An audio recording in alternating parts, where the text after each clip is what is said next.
हाँ भाई, good morning सभी को। चलिए, क्या आएगा आंसर बताओ। नकल मार के नहीं बताना।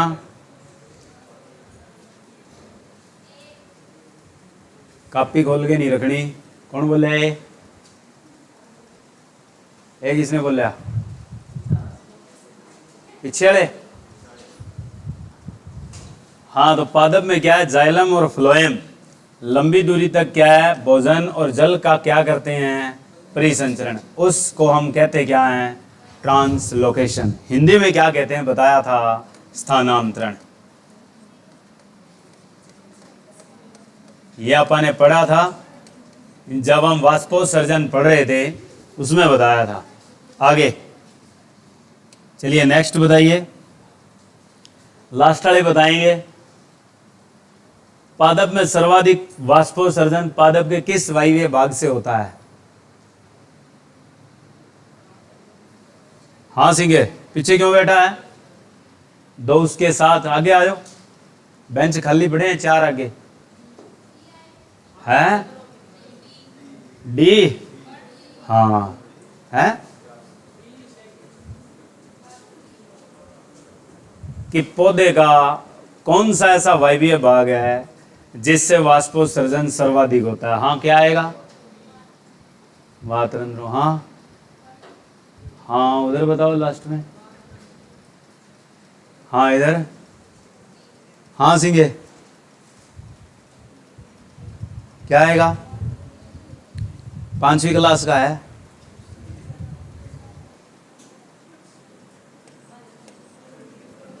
पर्ण से होता है, पतियों द्वारा होता है। लिखवाया था कि पतियों से वाष्पोत्सर्जन क्या होता है? सबसे ज्यादा होता है। ठीक है, चलिए। पादप में पतियों द्वारा अवशोषित किए गए जल का कितने प्रतिशत भाग प्रकाश संश्लेषण में प्रयोग होता है? सिंगे, कितना? 1 से 2%। पक्का? हाँ, 1 से कितना होता है? 2%। बाकी उड़ा देता है। ठीक है, चलिए ये बताओ लास्ट बेंच वाले कि जड़ द्वारा अवशोषित किए जल का कितने प्रतिशत भाग पादप वाष्पोत्सर्जित कर देता है? क्या आएगा? ए। हाँ, 98 से कितना? 99%। ठीक है, वेरी गुड। चलिए ये बताओ लास्ट बेंच वाले कि एक पादप अपने जीवन काल में अपने भार का कितने गुना जल उड़ा देता है? हाँ सिंगे, कि हमने पढ़ा था कि कितने गुना उड़ाता है? 100 गुना। ठीक है, चलिए नेक्स्ट सिंगा बताएगा, सिर्फ कोई नहीं बोलेगा कि पादप की एक पत्ती अपने भार के समान जल का वाष्पोत्सर्जन अनुकूल परिस्थिति में कितने समय में कर देती है? लास्ट बेंच वालों, वो दो आनी बंद हो गई है ना? हाँ, क्या आएगा? तुम बताओ। हैं? हाँ, क्या आएगा? हाँ, दिन के क्या है? 24वें हिस्से से कम। इसका मतलब क्या हुआ? 1 घंटे से कम। ठीक है, ऐसे पूछता है तो वो उलझा के देता है, थोड़ा समझना भी होगा हमें। चलिए, पादप से रात्रि के समय पत्तियों के किनारों से जल बूंद बूंद के रूप में निकलता है, वाष्पोत्सर्जन कहलाता है। लास्ट बेंच वाले बताएंगे पहले, फिर इन दो का नंबर है। बताओ कि जब नाइट में प्लांट जो है drop wise tip of leave से, एपेक्स ऑफ लीव से क्या करता है? वाटर को रिलीज करता है। वो उसे क्या है? वाष्प के रूप में नहीं छोड़ता, जबकि ड्रॉप के रूप में छोड़ता है। और ये क्रिया दिन के क्या है? विपरीत होती है। यानी वाष्पोत्सर्जन ज्यादातर कहाँ होता है? दिन में, लेकिन ये क्रिया कहाँ होती है? रात को होती है। तो रात को होने वाली ये क्रिया क्या कहलाती है? अच्छे से बताया था, ग्यूटेशन कहलाती है। ठीक है, जिसे हम कहते हैं बिंदु स्त्राव। और बिंदु स्त्राव जिन से होता है उन्हें कहते हैं वातरंध्र, और वो वातरंध्र होते क्या हैं? हाइड्रेथोडस। ठीक है, चलिए चलो लास्ट बेंच वालों, ये बताओ जैविक क्रिया को सुचारू रूप से चलने वाले पदार्थ को क्रियाविंत स्थान से दूर संश्लेषित होते हैं, उन्हें क्या कहा जाता है? हाँ सीखे, हाँ हाँ आगे क्या कहा जाता है उन्हें? अच्छे से एक ही लाइन में मतलब समझ जाते हैं हम, ज़्यादा लंबी चौड़ी कहानी तो है नहीं। कि they synthesise at the distant place from the working place और एक्टिंग साइट। हाँ, कि जो एक्टिंग साइट से डिस्टेंट प्लेस पे क्या होते हैं, सिंथेसाइज होते हैं, तो वो चीज़ हमेशा क्या होती है, आपके हार्मोन्स होते हैं। तो क्या है वो आपके पास है, फाइटो हार्मोन। ठीक है, चलिए नेक्स्ट बताइए कि पादप हार्मोन किस प्रकार के रासायनिक अणु हैं? हाँ सिंगे, हाँ, क्योंकि तुम्हें लिखवाया था कैसे अणु होते हैं, ये कार्बनिक अणु होते हैं। ठीक है, अच्छे से याद रखो, इंपॉर्टेंट क्वेश्चन है। फ्रेग्रेंट मॉलिक्यूल भी कहा जाता है इनको, सुगंध पैदा करने वाले अणु। चलिए ये बताइए कि फाइटो हार्मोन अपने संश्लेषण स्थान से क्रियावंत स्थान पर पहुंच करते हैं किस विधि के द्वारा? लास्ट बेंच वाले बताएंगे पहले, फिर सिंगे वाले बेंच का नंबर है, फिर इनका नंबर है, फिर उन दो का नंबर है, फिर उनका नंबर है। बताओ क्या आना चाहिए? अच्छे से लिखवाया था मैंने ये एज इट इज इसी तरीके का कथन लिखवा रखा है, कथन का ही क्वेश्चन बनाया जाता है। ठीक है, तो क्या आएगा? तो उत्तर क्या लगा के आना है तुमने? इनमें से कोई नहीं। अगले ने प्रक्रिया पूछी है, विधि पूछी है कि कौन सी ऐसी प्रक्रिया या ऐसी कौन सी विधि होगी जिससे वो उस स्थान से उस स्थान पर जाएंगे। तो वो मैंने विधि लिखवाई थी। कौन सी विधि लिखवाई थी? विसरण लिखवाई थी। कुछ तो याद रखो। तुम्हें कहा था पौधे में ऐसा खेल पूछ लिया जाए जाने और आने वाला, तो पौधे के अंदर वाला जो खेल है वो ज्यादातर कौन लेके जा रहा है? विसरण विधि लेके जाती है, डिफ्यूजन लेके जाती है। ठीक है, चलिए नेक्स्ट बताइए। हाँ सीखे, पादप हार्मोन निम्नलिखित में से कौन सी क्रियाओं पर नियंत्रण करते हैं? किसका रेगुलेशन करते हैं ये? हाँ हाँ, जिस दिन मैंने हार्मोन पढ़ाया था पहली 2 लाइन यही तो लिखी थी परिभाषा के अंदर मैंने, इसीलिए कहा था बस इस चीज पे ही अगर फोकस कर लो काफी है। ठीक है, बस इसी का रट्टा लग जाता है। और उसमें बताया था कि सभी प्रकार की जैविक तथा उपापचयी क्रियाओं पर। ठीक है, यानी whittle processes and metabolic processes. चलिए, कौन सा हार्मोन कोशिका विभाजन और जड़ वृद्धि को बढ़ावा देता है? कौन सा हार्मोन है जो कोशिका विभाजन और जड़ वृद्धि को बढ़ावा देता है? ऑक्सिन देता है, साइटोकाइनिन देता है, जिबरेलिन देता है, एथिलीन देता है। कि भी जड़ भी बढ़ती है, तना भी बढ़ता है। ठीक है, तो दोनों में वृद्धि कौन सा हार्मोन देता है? ऑक्सिन देता है। ठीक है, चलिए नेक्स्ट बताइए कि स्टेम में कोशिकाओं के विस्तार के लिए कौन सा हार्मोन जिम्मेदार है? स्टेम में इलोंगेशन करनी है। इलोंगेशन शब्द जब हम कोशिकाओं के लिए पढ़ते हैं तो कौन से हार्मोन में आता है? एक ही हार्मोन में आता है जिसका नाम क्या है? ऑक्सिन है। यानी कभी भी मैंने कहा था कि ये 2 शब्द आए कभी भी, एक तो वर्ड लिखा हो फोटोट्रोपिक, तने की वृद्धि, और दूसरा होता है जियोट्रोपिक। जियोट्रोपिक भी वर्ड होता है और एक होता है ग्रेविटी ट्रोपिक। ये दोनों क्या है? एक ही हार्मोन से जुड़े होते हैं। वो कौन सा? आपका ऑक्सिन है। ठीक है, क्योंकि फोटोट्रोपिक क्या चीज होती है? अच्छे से पढ़ा हमने, तना।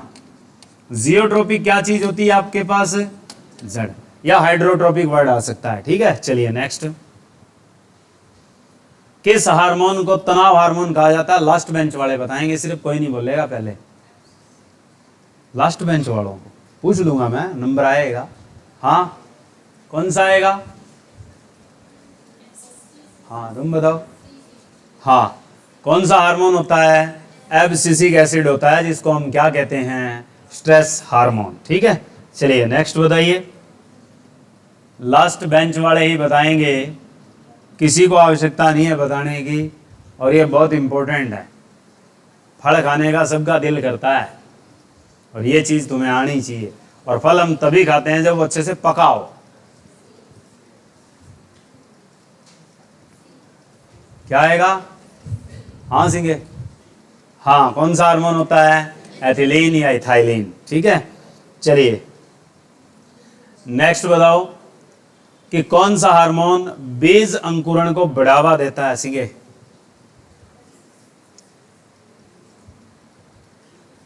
बीज अंकुरण को बढ़ावा देता है, सीधा यूं चौका, ये तो रोकता है बीज अंकुरण को। तुम्हें कहा था बीज अंकुरण की बात आए तो 3 हार्मोन पढ़ने हैं पहले। एक पढ़ना है जिब्रेलिन, और दूसरा उसका साथी होता है वो होता है साइटोकाइनिन, और तीसरी जो चीज होती है वो होती है थाइलिन। ये 2 तो होते हैं सहयोगी, और एक उसे अच्छे से प्रेरित करता है। प्रेरित करता है तो वो एक ही चीज होती है, वो क्या होती है? जिब्रेलिन। मैंने तुम्हें कहा था कभी भी अंकुरण की बात आए पहले नंबर पे हमने जो जवाब देना है वो किसका देना है? जिब्रेलिन का देना है। फूल आ जाए, पार्श्व कलिकाएं आ जाए, और बीज का अंकुरण आ जाए, इन 3 के लिए एक ही मुख्य माना जाता है, कौन सा? जिब्रेलिन। ठीक है, चलिए नेक्स्ट पढ़ते हैं। हाँ सीखे, शरद ऋतु के दौरान कौन सा हार्मोन पत्तियों के गिरने के लिए बनता है? पत्तियों का विलयन करवाने वाले 2 हार्मोन बताए थे मैंने कि विलयन करते हैं, एब्सिशन 2 हार्मोन करते हैं। एक कौन सा करता है पहले पढ़ाया, एक दूसरा पढ़ाया था, 2 बताए थे। एक को तो स्पेशली पतझड़ हार्मोन भी कहा जाता है, वो तो पूरी तरह से क्या कि पत्तियों को क्या पीला करके गिराता है। ठीक है, एक मुरझा के गिराता है, कौन सा है? बी तो हमेशा बचाता है। एथिलीन नहीं लिखवाया था कि पत्तियों को, फलों को और फूलों को पौधे से अलग करता है, विलयन करता है, एब्सिशन करता है, वो कौन सा हार्मोन होता है? एथिलीन ही होता है। दूसरा हार्मोन पूछे तो कौन सा है? एब्सिसिक, वो पीला करके नीचे ले आता है। चलिए, फोटोट्रोपिज्म में कौन सा हार्मोन शामिल है? लास्ट बेंच वाले बताएंगे। फोटोट्रोपिज्म में कौन सा हार्मोन शामिल है?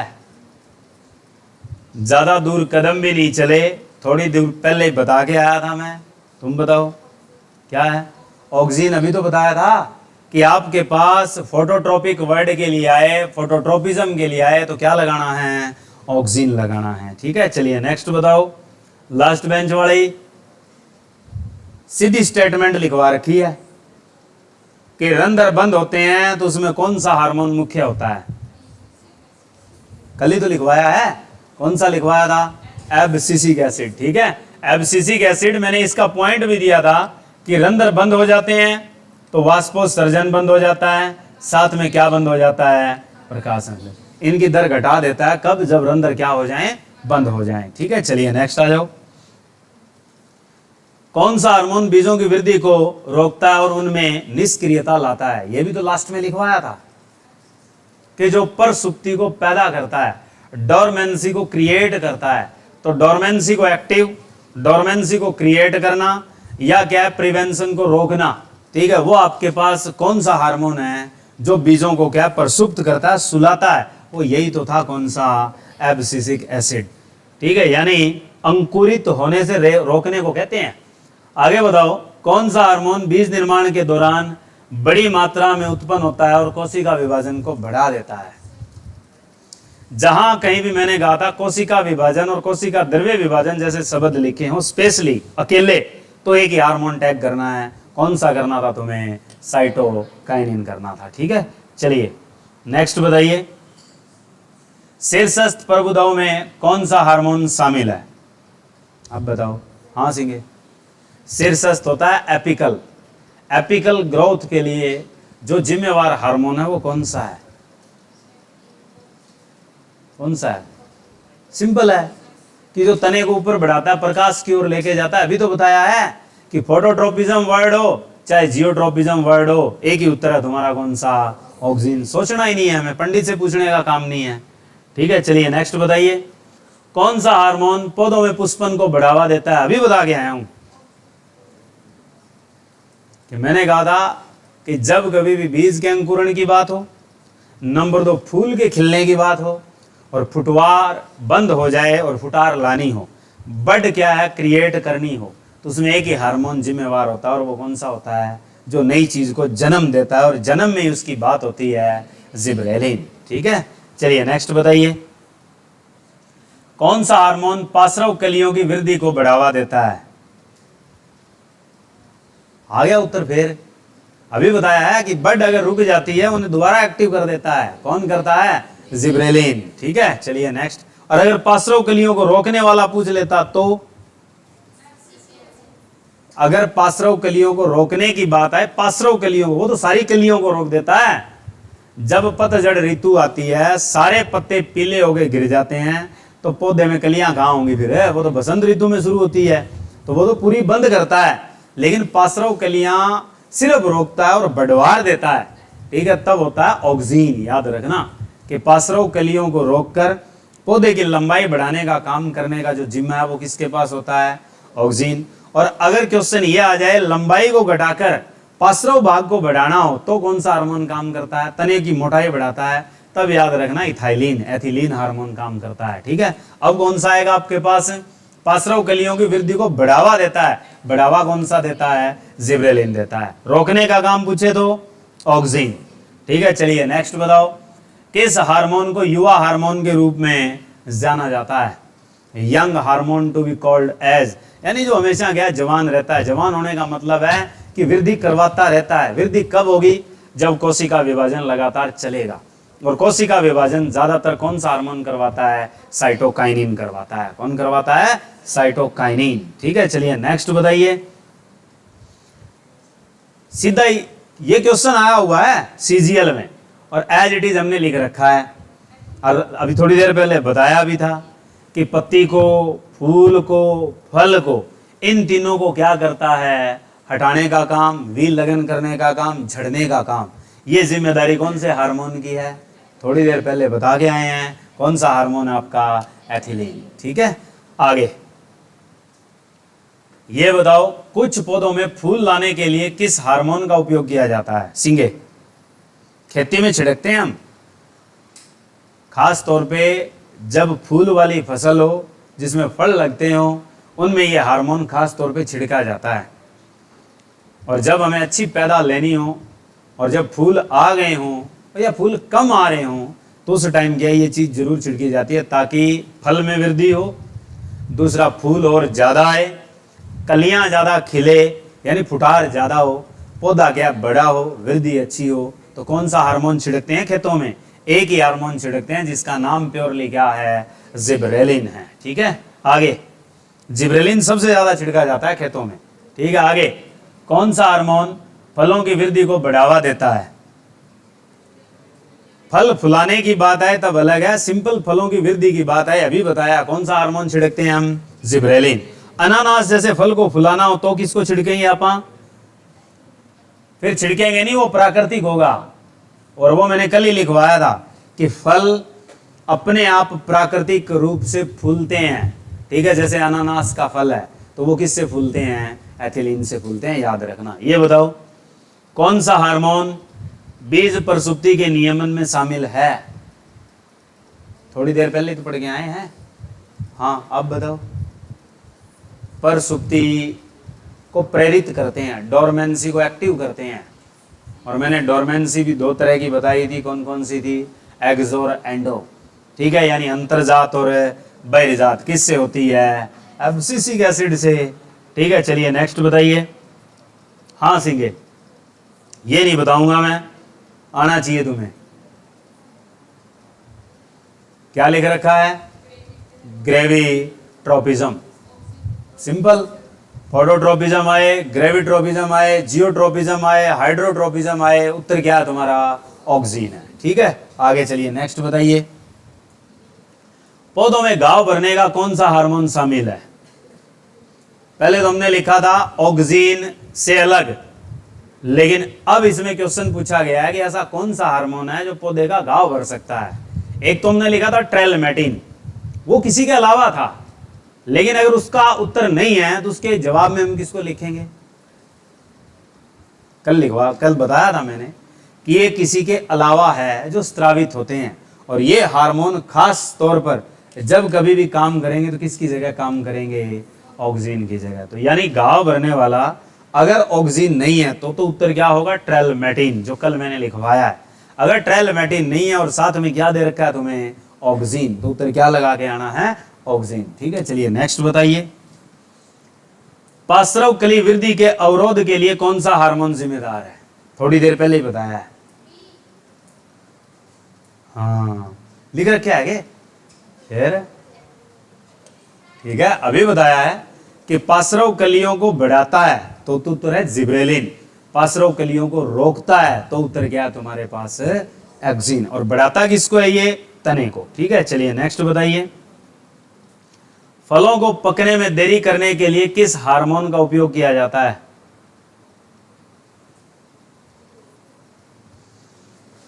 कि फलों को पकने में देरी करने के लिए किस हार्मोन का उपयोग किया जाता है, यानी वो जल्दी पक जाएं। इसका मतलब ये है कि फल पक नहीं रहे हैं, उनको क्या पकाना है, उसमें देरी है, उस देरी को तेज करना है, तो कौन सा हार्मोन हम छिड़केंगे? हाँ, कौन सा आएगा? एथिलीन। ठीक है, चलिए वेरी गुड। नेक्स्ट बताओ कि जल का तनाव के दौरान रंध्र बंद होने के नियमन में कौन सा हार्मोन शामिल है? हाँ, कि रंध्र क्या करने हैं? बंद करने हैं। रंध्र जब बंद होंगे तो कौन सा हार्मोन होगा वहां पे? Abscisic acid. ठीक है, वेरी गुड। चलिए लास्ट बेंच वाले बताएंगे कौन सा हार्मोन कोशिका विभेदन को बढ़ावा देता है?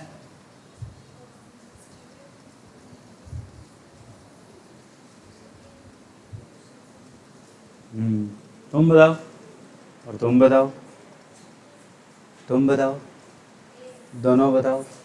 हैं? हाँ सीखे, अब फंस गए और करवा के आए हैं थोड़ी देर पहले। थोड़ी देर पहले पढ़ा हमने कोशिका विभेदन का मतलब क्या है? कोशिका विभाजन, सेल डिफरेंशिएट, सेल डिवीजन। और सेल डिवीजन में मुख्य हार्मोन कौन सा बताया था थोड़ी देर पहले? साइटोकाइनिन। उतरा लिया। ठीक है, मतलब पढ़ के भी क्या है? कंफ्यूजन है। बीज अंकुरण के अवरोध के लिए कौन सा हार्मोन जिम्मेवार है? लास्ट बेंच वाले बता के आया हूं थोड़ी देर पहले। हाँ सिंगे है? हाँ, कौन सा हार्मोन है जो अंकुरण को रोकता है? इसका मतलब ये है, और तुम्हें बताया था अंकुरण में बाकी तीन तो योगदान देते हैं, रोकने वाला तो एक ही है जिसका नाम क्या है? Abscisic acid. सोचना भी नहीं है, तो आपके पास एब्सिसिक एसिड ये काम कर रहा है। चलिए नेक्स्ट बताइए, कटिंग में जड़ निर्माण को बढ़ावा देने के लिए किस हार्मोन का उपयोग किया जाता है? ये वाला क्वेश्चन बड़ा खास है, सबसे ज्यादा नर्सरियों में उपयोग होता है ये। कई बार आपने देखा होगा बड्स लगाते हैं, गुलाब की बड लगानी हो, कलम लगानी हो, तो एक क्या पानी सा रखा जाता है और उसमें डुबाया जाता है। फिर क्या किया जाता है? एलोवेरा की क्या पत्ती होती है उसमें डुबा दिया जाता है या उसमें लगा दिया जाता है, और वो जल्दी फुटार कर जाता है, जल्दी जड़ मैल जाता है। ठीक है, या जड़ समेत उखाड़ के लाए हैं और वो क्या धरती में लगाते ही मुरझा जाता है, उसे बचाना है, तो उससे बचाने के लिए जड़ों को पहले किस में डुबाए? हम इसमें डुबा लेते हैं। ठीक है, और माइक्रोराजा का सोल होता है साथ में, तो वो हार्मोन कौन सा काम करेगा बताओ जल्दी से? जड़ों के लिए कौन सा होता है? तने के लिए कौन सा होता है? थोड़ी देर पहले तो पढ़ के आए हैं। ठीक है, कि जड़ों की वृद्धि करवाएगा, तने की वृद्धि करवाएगा, कौन सा करवाएगा? ऑक्सिन करवाएगा। ठीक है, नेक्स्ट, पत्तियों के मुरझाने के लिए कौन सा हार्मोन जिम्मेवार है? बताओ। हाँ, लास्ट बेंच सिंगे, कौन सा आएगा? हाँ इधर हैं? हाँ आगे, बार बार पढ़ रहे हैं हम, बार बार क्वेश्चन जब रिपीट हो रहा है, बात एक ही है, बात को उसी में घुमाया जा रहा है। आप बताओ, हैं? ए, बी, हाँ डी, कौन सा है? एथिलीन। तुम्हें कहा था कि मुरझा के गिराने का मुख्य योगदान किसके जिम्मे होता है? एथिलीन। पीला करके गिराने का जुम्मा किसके होता है? Abscisic acid. यूं याद रखना है। ठीक है, आगे तुम भूल जाते हो थोड़ी सी दूर में। रात के दौरान पत्ती और फूल की कलियों को बंद करने में कौन सा हार्मोन शामिल होता है? आ जाओ बता दो, सिंपल है, पढ़ के आए हैं अभी।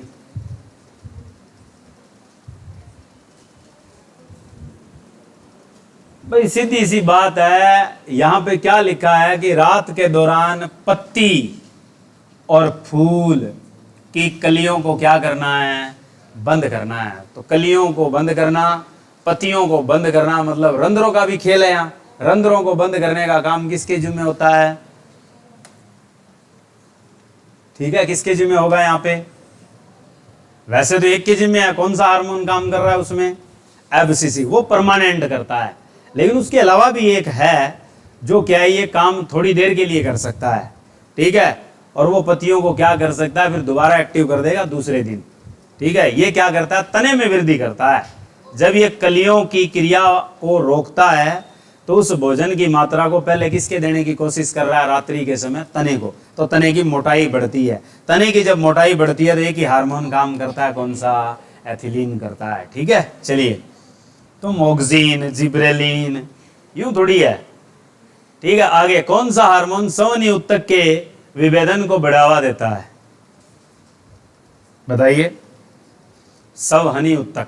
संवहनी उत्तक होते कौन से हैं? आप बताओ, संवहनी उत्तक कौन से होते हैं? हाँ सिंह, कौन से होते हैं? संवहनी उत्तक कौन से होते हैं? इंग्लिश में होता है वेस्क्यूलर टिश्यूज। कौन से होते हैं वेस्क्यूलर टिश्यूज? आप बताओ। सवाल, ये उत्तक कहां से आ रही है? लास्ट बेंच वाले तीनों बताओ। संवहनी उत्तक कौन से होते हैं पौधों में? वेस्क्यूलर टिश्यू कौन से होते हैं? हाँ, इधर बताओ दोनों। 9वीं कक्षा में आते हैं, बताओ कौन से होते हैं? हाँ, जाइलम और फ्लोएम। तो आपके पास जाइलम और फ्लोएम में जो क्रिया चलती है वो खास तौर पर किसके कारण चलती है? एक अंदर संवहन बंडल होता है, लिखवाया था मैंने, संवहन बंडल, जिसे हम लोग क्या कहते हैं? कैम्बियम।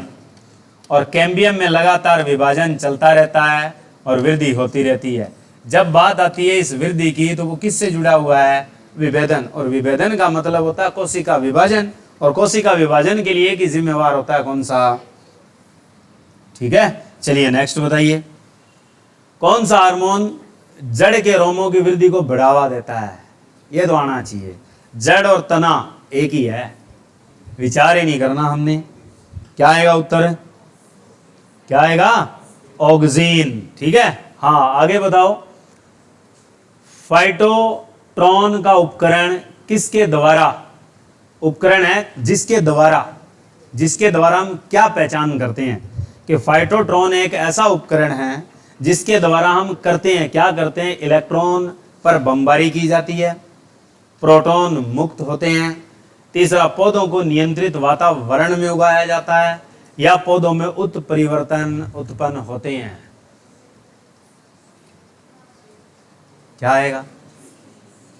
हाँ, क्योंकि आपके पास जो फाइटोट्रॉन्स हैं, ये फाइटोट्रॉन उपकरण है, इसका मतलब ये आपको किसके बारे में बता रहा है? हार्मोन। और जो हार्मोन है वो किसको नियंत्रित करता है? पौधे को किसी वातावरण में उगने के साथ नियंत्रित करता है, मतलब उसकी जैविक क्रियाओं को और उपापचयी क्रियाओं को नियंत्रित करता है। क्योंकि इलेक्ट्रॉन और प्रोटॉन का तो कोई खेल ही नहीं है। जब बात तुम पौधे की कर रहे हो, ये बताओ कि प्राकृतिक पादप हार्मोन सर्वप्रथम कहां से पृथक किए गए थे? एक तो लिखवाया था मैंने, लिखवाया था कि सबसे पहले इसको किस से प्राप्त किया गया था?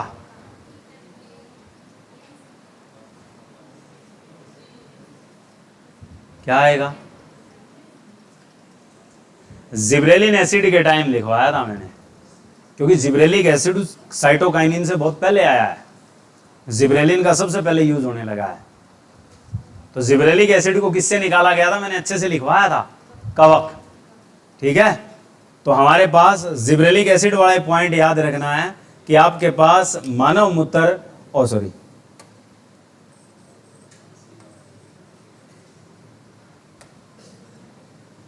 नहीं, इसमें ये है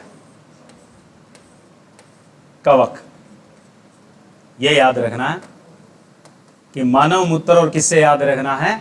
कवक से। सबसे पहले इनसे निकाला गया, बाद में फिर बारी आई थी कहां से निकालने की? चावल से, और प्लस किससे आई थी? मक्का से। ये याद रखना है, ठीक है, कि पहले निकाला गया मानव मूत्र और कवक से, दूसरे नंबर निकाला गया चावल और किससे? मक्के से। और मक्के का खास है, कौन सा लिखवा रखा है? मक्के का याद रखना तुमने जियाटीन। तो जो जियाटीन हार्मोन है ये खास तौर पर हम किससे प्राप्त करते हैं? मक्के के दानों से करते हैं। ना ना, कहाँ है? मक्के के बीज का तेल और मानव मूत्र है। ठीक है, सबसे पहले की बात करिए, सर्वप्रथम शब्द है। ठीक है, सर्वप्रथम शब्द आए तो उत्तर क्या याद रखना? मानव मूत्र और प्लस वर्ड क्या होना चाहिए? कवक। ठीक है, चलिए नेक्स्ट बताओ। घास कोलियोप्टाइल की नोक प्रकाश के स्रोत की ओर झुकती है, क्योंकि? बताओ। यह वैसे क्वेश्चन किससे जुड़ा है लिख देता हूं। ये कोशिका दीर्घीकरण से है। कोशिका दीर्घीकरण का मतलब होता है सेल एलोंगेशन। कि सेल एलोंगेशन कहां से होती है? हमेशा वर्ड याद रखना, किसी भी जगह पॉइंट क्या होना चाहिए? Tip point. और टिप पॉइंट पे क्या होगा? स्त्रावण होगा। दूसरी ओर क्या होता है?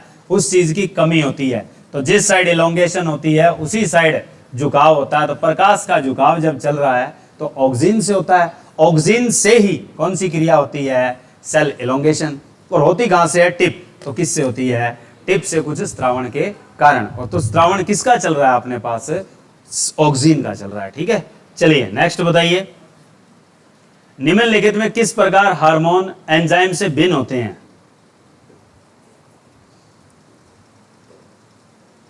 एंजाइम से हार्मोन किस प्रकार भिन्न है? एंजाइम क्या होते हैं ये भी तो पता होना चाहिए। हार्मोन और एंजाइम में फर्क है। हार्मोन क्या काम करते हैं और एंजाइम क्या काम करते हैं? एंजाइम ज़्यादातर ऐसे प्रोटीन यौगिक हैं जो आपके स्त्रावित होते हैं वहीं काम करते हैं। लेकिन हार्मोन जहां स्त्रावित होते हैं वहां कभी काम नहीं करते। ये फर्क है पहला तो। अब ये बताओ, दूसरा है खास तौर पर एंजाइम जो काम करते हैं वो सिर्फ और सिर्फ मेटाबॉलिक प्रोसेस पे करते हैं। और जो आपके पास हार्मोन होते हैं ये दोनों पे करते हैं, जैविक और किस पे? मेटाबॉलिक पे। अब इसमें से क्या आएगा? कम मात्रा में आवश्यक है, इस प्रक्रिया में उनका विस्तार होता है, वे कुछ ऊर्जा मुक्त करते हैं, या इनमें से कोई नहीं? विस्तार नहीं है कि एंजाइम जो है और जो आपके पास हार्मोन है इनमें ये चीज है। पादप हार्मोन की आवश्यकता एंजाइम के बजाय हमेशा क्या होती है? कम होती है। ठीक है, चलिए नेक्स्ट बताइए। वह ऊतक जो हार्मोन नहीं बनाता है वह है, यानी जो हार्मोन पैदा नहीं कर सकता, तो वो इनमें से कौन सा हो सकता है? जाइलम, स्क्लेरेनकाइमा, दोनों, या इनमें से कोई नहीं? हाँ सिंगे, तेरे साथियों से पूछ ले क्या आना चाहिए। अब तो इंग्लिश में नाम है दोनों कि which tissue not produce hormone, xylem और स्क्लेरेनकाइमा, और बोथ और नन ऑफ दीज। तो याद रखना है हमने दोनों, कि दोनों के दोनों आपके पास कभी हार्मोन जनरेट नहीं करते। क्यों? क्योंकि ये दोनों के दोनों ज़्यादातर मृतक कोशिकाओं से बने होते हैं। ठीक है, चलिए आगे। या इनके साथ इंटरसेलुलर स्पेस नहीं होता।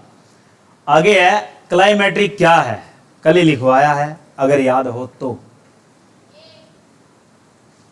हैं, क्योंकि क्लाइमेट्रिक श्वसन लिखवाया था मैंने कल कि क्लाइमेटिक श्वसन क्या होता है। तो क्लाइमेटिक श्वसन किससे जुड़ा होता है? फल पकने से क्या है संबंधित एक घटना है। कल ही लिखवाया है कि इसे क्या कहते हैं हम? Climatic respiration. तो क्लाइमेटिक रेस्पायरेशन किससे जुड़ी होती है? फ्रूट राइपनिंग से जुड़ी होती है। Very good. तो कब हो जोर क्या तेरा? हाँ, पादप हार्मोन सामान्यतः होते हैं, ये बताओ लास्ट बेंच वाले। हाँ सिंगे, इधर दोनों, सी इधर, आगे एनीवन। कि पादप हार्मोन सामान्यतः होते हैं इनमें से क्या? बहुत इंपॉर्टेंट क्वेश्चन है, ट्रिपल स्टार वाला क्वेश्चन है, डीएसपी रैंक का क्वेश्चन है। उत्तर क्या लगाओगे? सुगंधित यौगिक। तो मैं पहले लिखवाया था कि ये एक तरह से फ्रेग्रेंट मॉलिक्यूल कहे जाते हैं। है क्या ये? कार्बनिक कंपाउंड। कार्बोहाइड्रेट नहीं है, प्रोटीन मॉलिक्यूल नहीं है और लिपिड फॉर्मेटेड नहीं है, क्योंकि इनके साथ क्या काम करते हैं, कुछ कंडीशन कोएंजाइमिक प्रॉपर्टी होती है इनमें, तब ये काम करते हैं। चलिए नेक्स्ट बताइए, फाइटो हार्मोन नियंत्रण क्या है? कि फाइटो हार्मोन नियंत्रण विकास से, शारीरिक कार्य से, रूटिंग से, फ्लावरिंग से।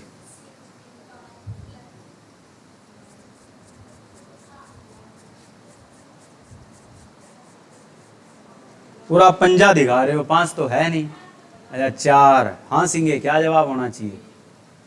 है हाँ फ्लावरिंग, इधर सी।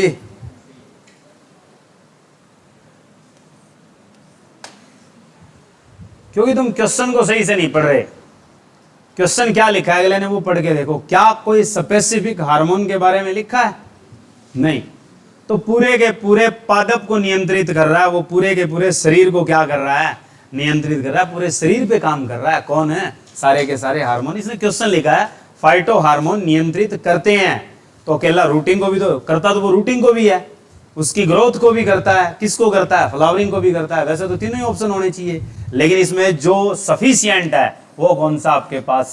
शारीरिक कार्य है, उसकी बॉडी के पूरे फंक्शन से हैं। आगे चलिए नेक्स्ट बताइए, वे पदार्थ जो तने और जड़ के सिरे पर उत्पन्न होते हैं, विभिन्न अंगों की वृद्धि को नियंत्रित करते हैं, क्या कहलाते हैं? ये तो आना चाहिए सिंह के, कम से कम इतनी बेइज्जती ना करवा। हाँ तो क्या आएंगे? हार्मोन ही आएंगे, बात खत्म। ठीक है आगे चलिए नेक्स्ट बताइए, लास्ट बेंच वाले, फाइटो हार्मोन के पृथक्करण और पहचान के लिए निम्नलिखित में से कौन सी तकनीक का उपयोग किया जाता है? ये क्वेश्चन ट्रिपल स्टार है।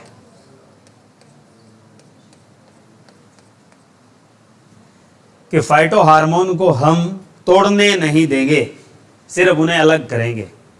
यानी रस निकाल लिया, उस रस को आप एक ऐसी विधि लगाओगे जिसमें केवल अलग करना है, टूटने नहीं देना मॉलिक्यूल को। तो एक ऐसी विधि लगाएंगे हम, तब पहचान होगी। ठीक है, तो वो विधि कौन सी होगी सीखे? और 10वीं क्लास में पहले आती थी, अगर एनसीईआरटी खोल के देखोगे तो। पहले क्या 10वीं क्लास में धातुओं को निष्कर्षित करने वाला एक चैप्टर आया करता, जो बंद हो गया, कि धातु निष्कर्षण, तत्वों का निष्कर्षण करना। ठीक है, ये चैप्टर था 10वीं क्लास में, जो बंद है, आता नहीं। उसको ढंग से पढ़ के देखोगे तो उसमें क्या है, जो बॉक्स वाली चीजें बनी होती है उसमें ये विधियां दी होती है, और उन्हीं विधियों से हम सीखते हैं। तो यहाँ तो क्या ये क्वेश्चन 11वीं लेवल का है, तो इसके लिए हम जो विधि प्रयोग करते हैं वो कौन सी होती है? गैस वर्ण लेखन होती है। इसको हम किस विधि से नाम से जानते हैं? शॉर्ट फॉर्म जीसी बोलते हैं इसे। जीसी का मतलब क्या है? याद कर लेना, गैस क्रोमेटोग्राफी।